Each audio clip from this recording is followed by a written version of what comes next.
Olá, sejam bem-vindos ao canal Histórias Preciosas. Aproveite e curta essa linda história. Minha vida nunca foi simples, mas sempre acreditei no valor do esforço. Desde cedo, aprendi que nada vem de graça.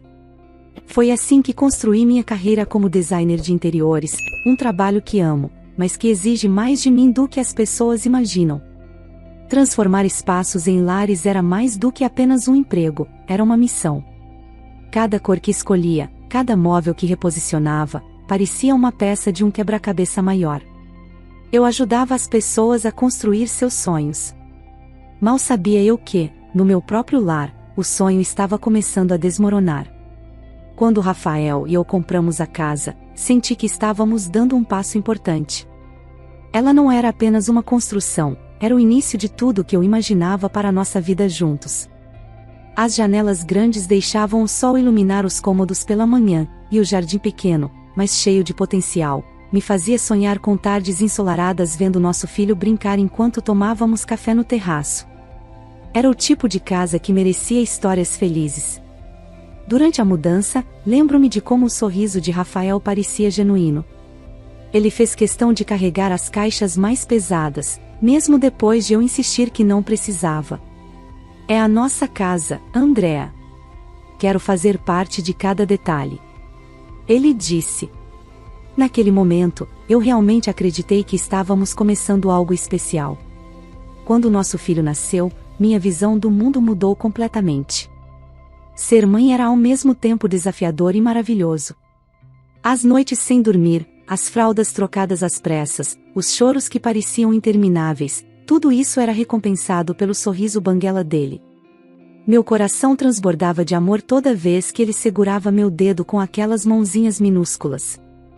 Mas, por mais que o bebê trouxesse luz aos meus dias, Rafael parecia se afastar cada vez mais. Nos primeiros meses, ele até tentava ajudar, mas sua paciência tinha limites curtos. Reclamava que o bebê chorava demais, que eu estava sempre cansada ou nunca tinha tempo para ele.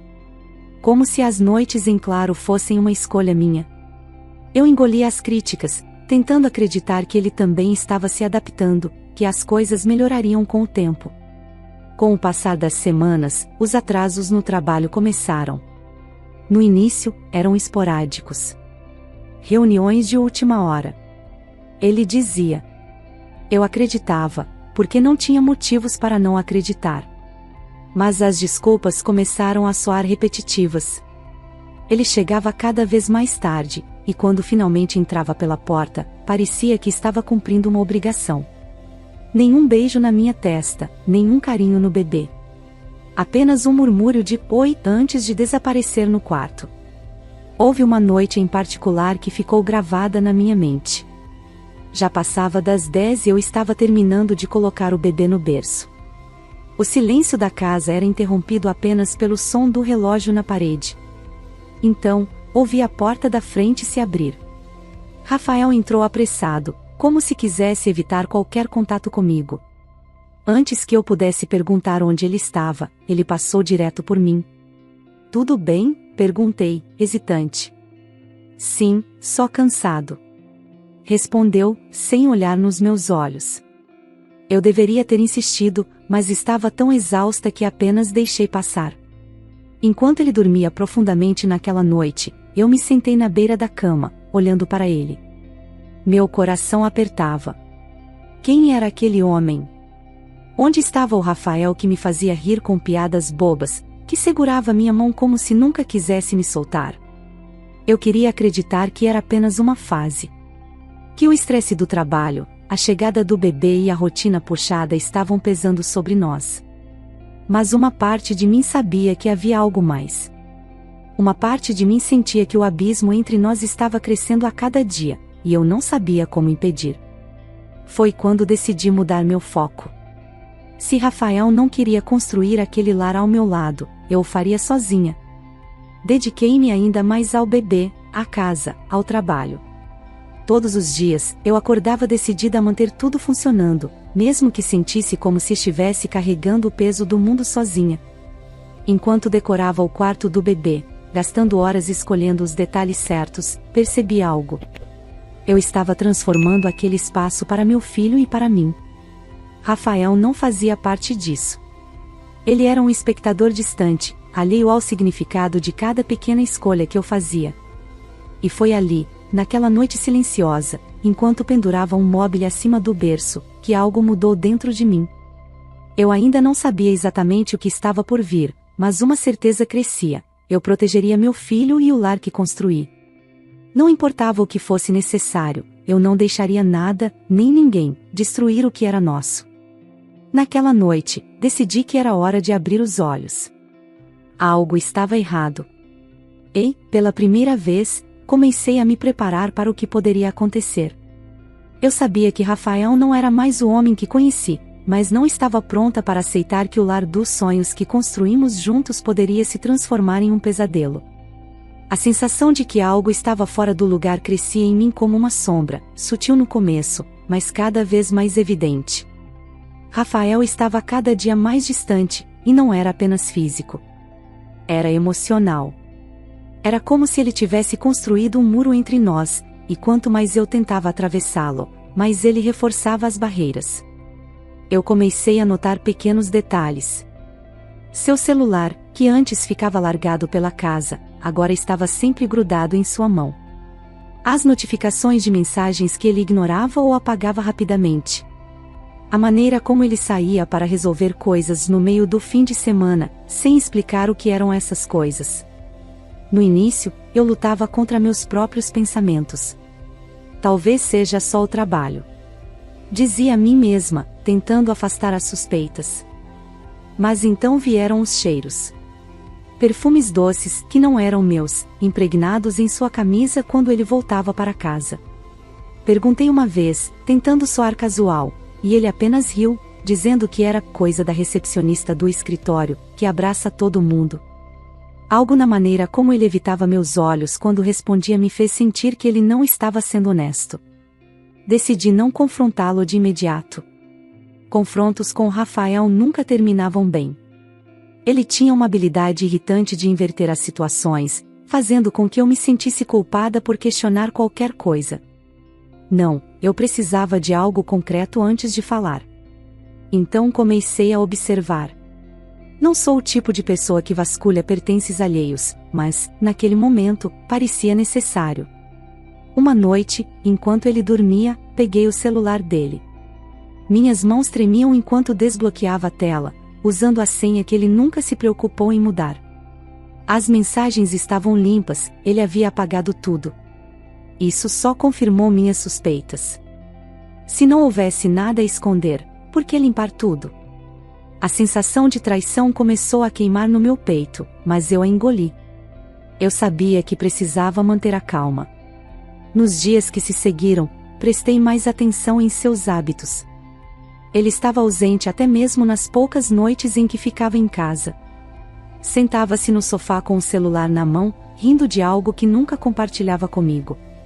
Quando eu perguntava, ele respondia com frases vagas ou irritadas. Então, um dia, aconteceu algo que eu não podia ignorar. Eu estava no quarto, amamentando nosso filho, quando ouvi sua voz vindo da sala. Ele estava no telefone, falando baixo, mas o suficiente para eu ouvir pedaços da conversa. Sim, vou resolver isso. Não, ela não desconfia. Claro, eu também sinto sua falta. Meu coração disparou. Ele não estava falando com um amigo ou colega de trabalho. Era outra mulher. A confirmação que eu temia estava ali, nua e cruel. Respirei fundo, tentando controlar as lágrimas que queriam escapar. Não queria confrontá-lo naquele momento, não enquanto meu bebê estava em meus braços.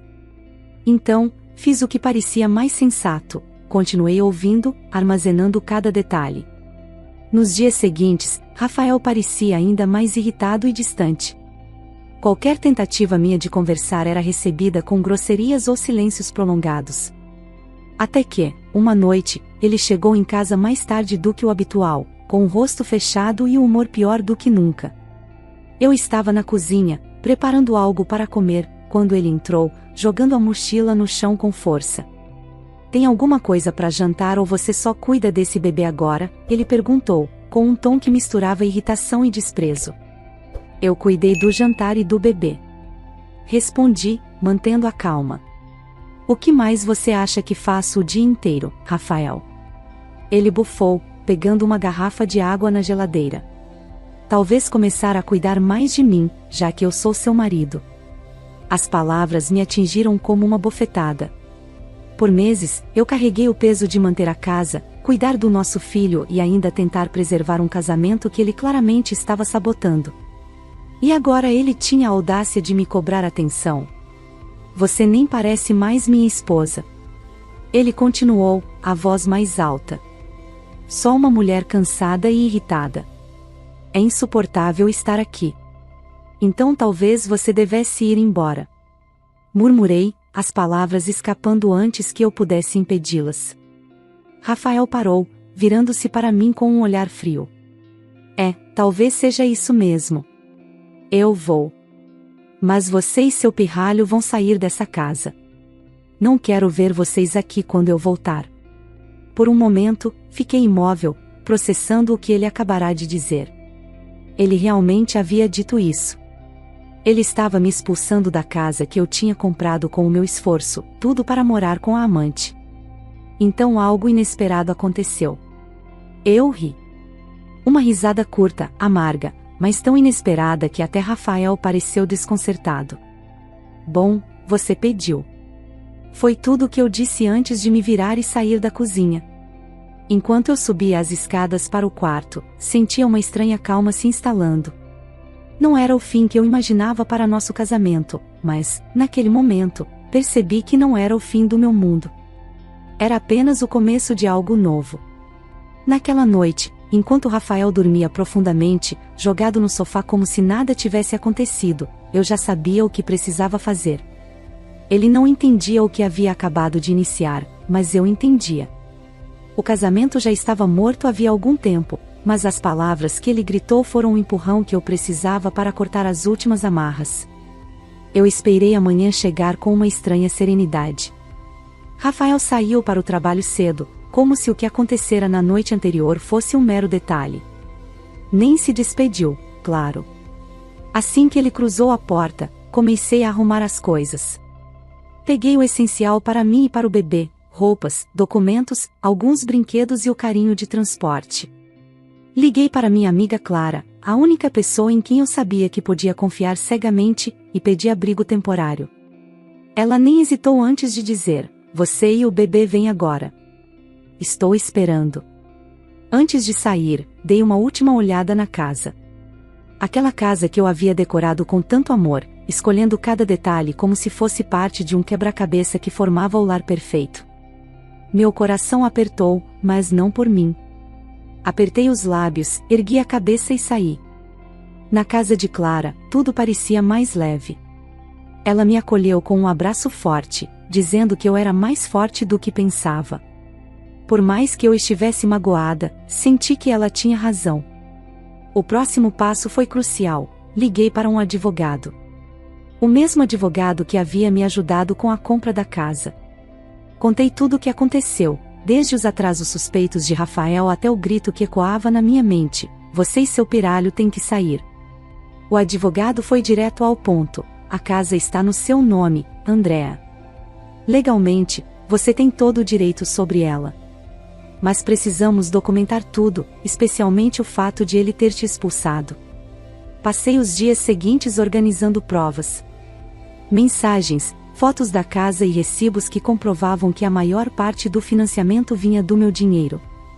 Liguei para a escola onde Rafael trabalhava para pedir o endereço da amante. Não sabia o que faria, mas precisava ver com quem ele estava tão envolvido. Ao mesmo tempo, Rafael parecia alheio ao que estava por vir. Mandava mensagens espaçadas, perguntando onde eu estava, mas sem nenhum pedido de desculpas ou preocupação. Ele realmente acreditava que a situação estava sob controle, que eu simplesmente aceitaria ser descartada. Uma semana depois, veio a convocação judicial. Não esperei Rafael aparecer em casa para contar. Ele provavelmente achava que eu não era capaz de ir tão longe. Mas quando ele recebeu a intimação, as coisas mudaram. Ele ligou para mim furioso, gritando ao telefone: "O que você está fazendo, Andrea? Está louca?" Foi a minha vez de responder com calma: "Estou apenas protegendo o que é meu, Rafael." No dia da audiência, eu me preparei como nunca. Meus documentos estavam em ordem, minha narrativa clara, e minha determinação inabalável. Quando entrei na sala do tribunal e vi Rafael sentado do outro lado, notei o desconforto no rosto dele. A amante não estava lá. Ele estava sozinho. O juiz ouviu ambos os lados. Rafael tentou argumentar, disse que era o pai do bebê e que tinha direito de permanecer na casa. Mas quando mencionei que ele havia nos expulsado, enquanto segurava nosso filho no colo, o tom da audiência mudou.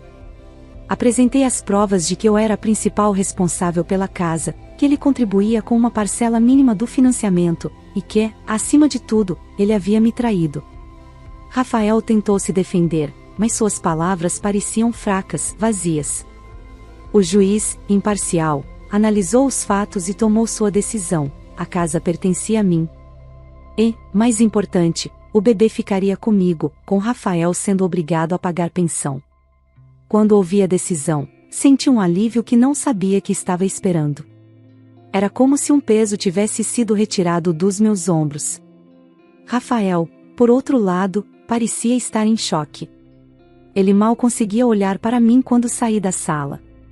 Nos dias seguintes, ele tentou entrar em contato algumas vezes, deixando mensagens e até aparecendo na porta da casa de Clara. Mas não era arrependimento genuíno. Era desespero. A amante, ao que parecia, não estava disposta a ficar com ele agora que ele estava sem a casa e com dívidas para pagar. "Você destruiu tudo", ele disse em uma mensagem de voz. Mas, na verdade, eu sabia que ele tinha destruído a si mesmo. Quando finalmente voltei para casa, com meu filho nos braços, senti uma paz que não sentia há meses. A casa estava vazia, mas não de vida, estava vazia de peso, de dores, de falsas esperanças. Caminhei pelos cômodos e respirei fundo. Essa era minha casa, o meu lar, e seria o lugar onde recomeçaríamos nossas vidas, eu e meu bebê, sem medo, sem sombras. Eu ainda não sabia o que o futuro reservava, mas tinha certeza de uma coisa: a justiça tinha sido feita, e a força que eu descobri em mim era só o começo de algo maior.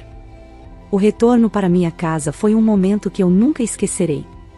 Não havia tapetes vermelhos nem fogos de artifício, mas, ao cruzar aquela porta com meu bebê no colo, senti uma força renovada. Era como se cada parede, cada canto, estivesse me dizendo que eu finalmente estava em um lugar seguro, não apenas fisicamente, mas emocionalmente. Passei os primeiros dias reorganizando a casa. Apaguei todas as marcas de Rafael, roupas, objetos, lembranças que não tinham mais valor.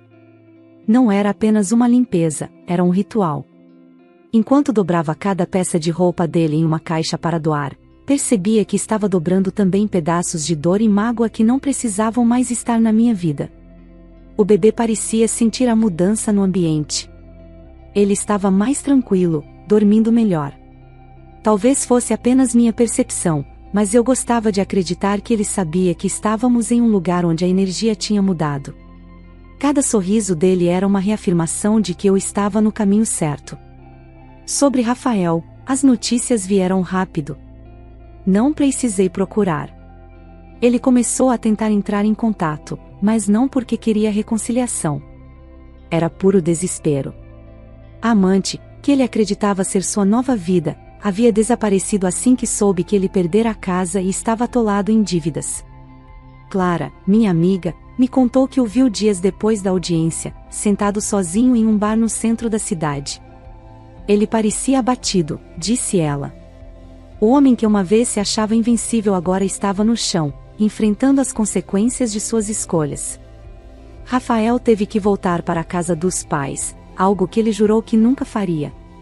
Mas sem casa, sem amante e com um salário agora comprometido com a pensão, não lhe restavam muitas opções.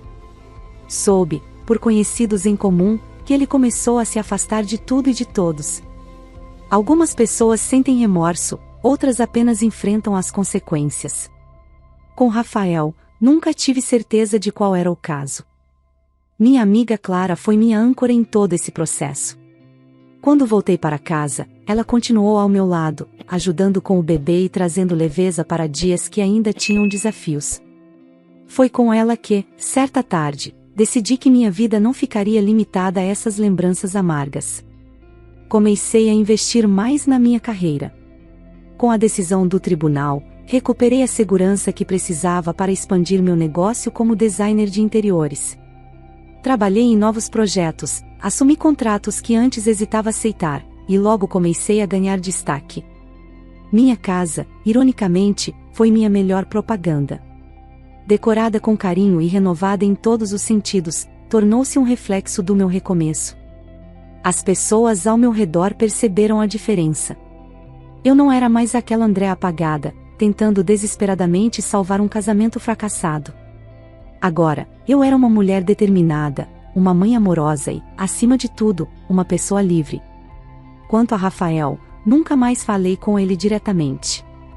Ele cumpria suas obrigações financeiras com o bebê, mas nunca demonstrou esforço para ser um pai presente.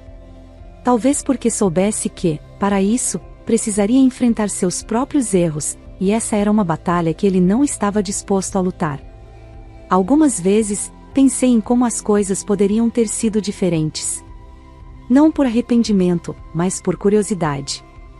Se Rafael tivesse sido honesto, se tivesse valorizado o que construímos, talvez nossa história fosse outra. Mas rapidamente afastava esses pensamentos. A vida que eu estava construindo agora não tinha espaço para si. Em uma tarde ensolarada, enquanto brincava com meu bebê no jardim, Clara apareceu com 2 xícaras de café e um sorriso no rosto. Você sabia que é a pessoa mais forte que eu conheço? Ela disse, sentando-se ao meu lado. Eu ri. Não me sinto tão forte assim. Mas aprendi que às vezes a gente precisa ser forte, porque a outra opção é desistir. E isso nunca foi uma opção para mim. Ela concordou, olhando para o bebê que ria e balbuciava enquanto tentava alcançar as flores. Minha casa estava mais silenciosa agora, mas era o tipo de silêncio que trazia paz. Não havia mais gritos, discussões ou mágoas pairando no ar. Era um lar de verdade, onde cada canto contava uma história de resiliência e superação. Enquanto o sol começava a se pôr, refletindo tons dourados nas janelas da sala, senti algo que não sentia havia muito tempo: esperança. O passado tinha me marcado, sim, mas não me definia. O futuro estava aberto, e eu estava pronta para abraçá-lo, sabendo que eu e meu filho tínhamos tudo o que precisávamos para sermos felizes. E ali, naquele momento simples, percebi que, às vezes, recomeçar não significa esquecer o que passou, mas usar cada lição para construir algo ainda melhor. Fico muito feliz por você ter ficado até o final do vídeo. O que você achou dessa linda história? Coloque nos comentários sua opinião, deixe seu like, se inscreva no canal, e ative o sininho de notificações para não perder uma história preciosa. Até a próxima!